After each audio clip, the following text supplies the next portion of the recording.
Shalom भाई और बहनों, आज हम इस विषय पर बात करेंगे। जो आप देखते हैं वही आप बनते हैं। प्रस्तावना। प्रियजनों, हम आज एक ऐसी पीढ़ी में जी रहे हैं जो हर समय कुछ न कुछ ग्रहण कर रही है। हमारी आंखें कभी खाली नहीं रहती। सुबह उठते ही स्क्रीन सामने होती है और रात सोने तक वही साथ रहती है। सोशल मीडिया, समाचार, रील्स, शॉर्ट्स और स्टोरीज हमारे सोचने के तरीके, हमारी इच्छाओं और यहां तक कि हम कौन बनते जा रहे हैं इसे आकार दे रहे हैं। स्मार्टफोन और एल्गोरिदम आने से बहुत पहले तोरा ने उत्पत्ति 30:37 से 47 में एक गहरी सच्चाई प्रकट की थी। जो बात लगातार आंखों के सामने रखी जाती है वही जीवन में फल उत्पन्न करती है। याकूब यह समझता था कि दृष्टि पहले बनती है, फिर जीवन आकार लेता है। आज सवाल यह नहीं है कि हमारे सामने कुछ रखा जा रहा है या नहीं। सवाल यह है कि कौन उस चित्र को नियंत्रित कर रहा है और वह हमारे घरों, हमारे विश्वास और अगली पीढ़ी में कैसा फल ला रहा है। एक भूमिका, एक पीढ़ी जो हमेशा देख रही है। प्रियजनों, हम मानव इतिहास की सबसे अधिक दृश्य प्रधान पीढ़ी में जी रहे हैं। जागने से लेकर सोने तक हमारी आंखों के सामने हमेशा कुछ न कुछ रहता है। हमारे फोन हमें बताते हैं सफलता कैसी दिखती है, सुंदरता कैसी होनी चाहिए, रिश्ते कैसे होने चाहिए, खुशी क्या है। हम प्रार्थना से ज्यादा स्क्रॉल कर रहे हैं, मनन से ज्यादा देख रहे हैं, परखने से ज्यादा प्रतिक्रिया दे रहे हैं। लेकिन हजारों साल पहले ही परमेश्वर ने उत्पत्ति की पुस्तक में यह सिद्धांत दिखा दिया था। जो आंखों के सामने रखा जाता है वही जीवन में उत्पन्न होता है। याकूब यह समझता था व्यवहार से पहले पहचान बनती है और पहचान दृष्टि से बनती है। 2. शास्त्र का संदर्भ। यह वचन क्यों महत्वपूर्ण है? पढ़ें उत्पत्ति 30:37 से 43 तक। पृष्ठभूमि समझें। याकूब लैबान के यहां काम कर रहा था। लैबान ने उसे बार बार धोखा दिया। सामाजिक रूप से याकूब कमजोर था, लेकिन आत्मिक रूप से नहीं। महत्वपूर्ण बात, यह कोई जादू नहीं था, यह कोई चालाकी नहीं थी, यह परमेश्वर की बुद्धि के साथ सहभागिता थी।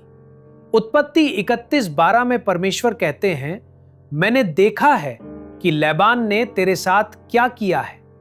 परमेश्वर अंधविश्वास को नहीं, विश्वास से भरे आज्ञा पालन को सम्मान देते हैं। 3. इब्रानी अर्थ। लेनोखाक हत्सोन। मुख्य वाक्य, लेनोखाक हत्सोन, झुंड के ठीक सामने रखा हुआ। याकूब इन बातों में जानबूझकर था।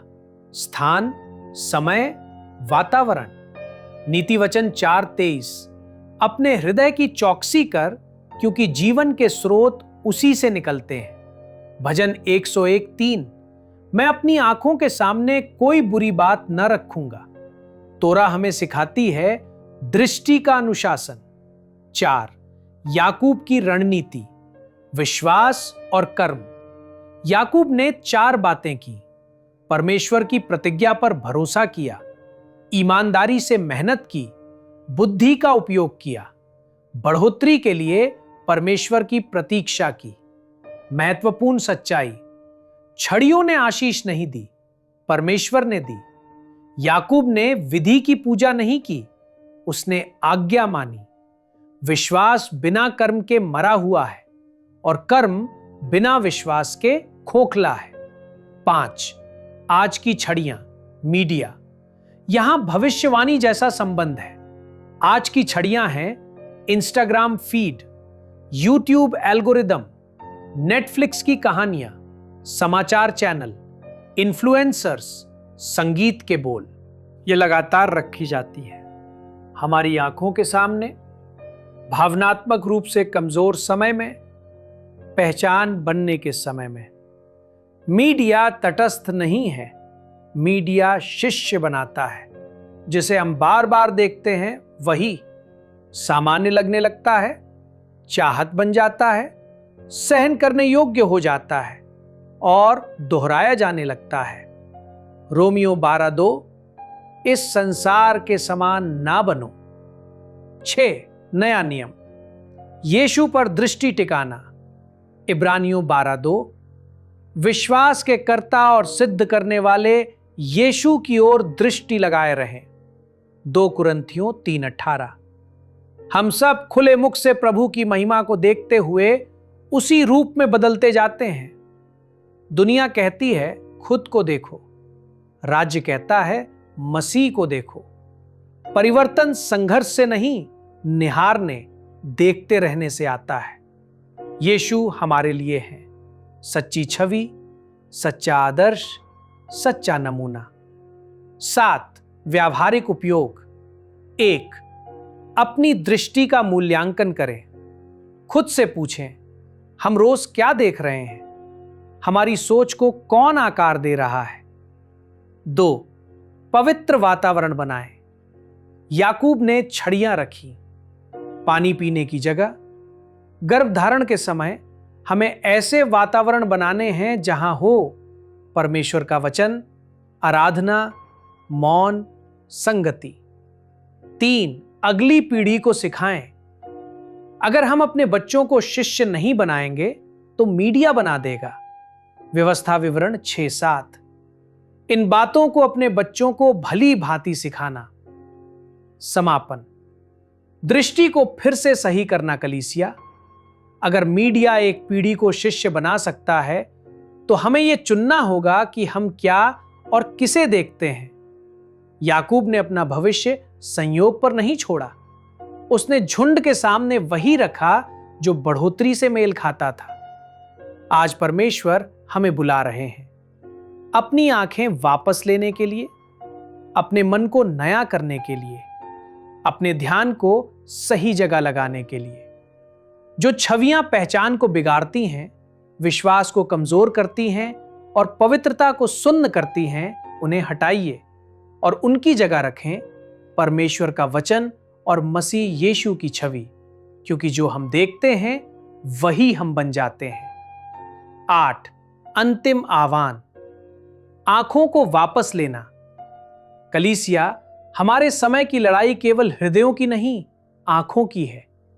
आज जो हम देखते हैं वही हम कल बनेंगे।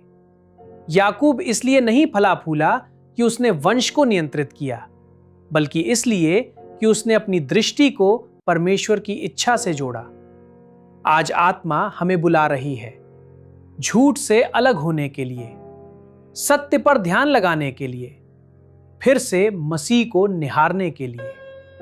आइए हम ऐसी पीढ़ी बने जो सोच समझकर देखती है, ताकि जो फल उत्पन्न हो वो परमेश्वर की महिमा करे।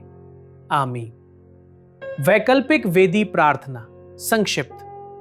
हे प्रभु, हमारी दृष्टि को शुद्ध कर।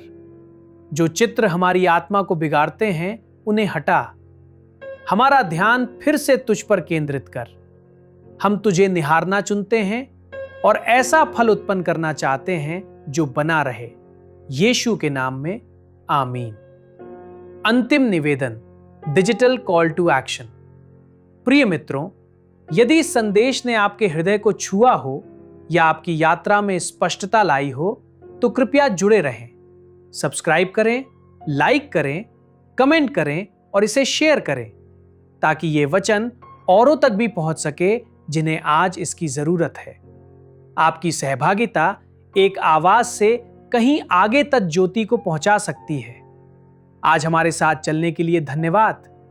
परमेश्वर का अनुग्रह हर क्लिक और हर शेयर के साथ दूर दूर तक फैलता जाए। आमीन।